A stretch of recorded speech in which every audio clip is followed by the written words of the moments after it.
Hello guys, welcome back to our channel Wins World TV. So John Riel Casimero sabik na muling makasampa sa ibabaw ng boxing ring, pagkatapos ng kanyang naging pagkatalo nito kontra sa Japanese fighter na si Cam Ida.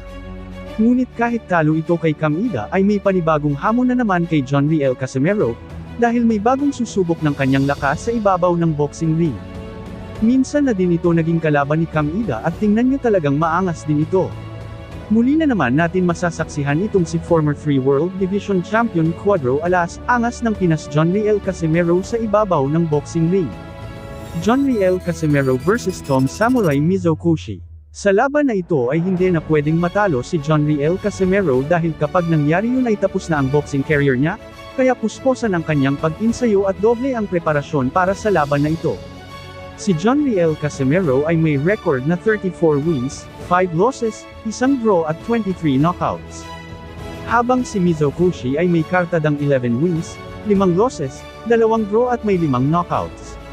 Magiging malungkot kaya ang Team Casimero kapag tinalo ito ni Mizokoshi o maging masaya sa tagumpay. Alam kong sabik na kayong makitang lumaban si John Riel Casimero, kaya ito sabay-sabay natin panuuri ng kanyang naging laban kontra Kenya Yamashita.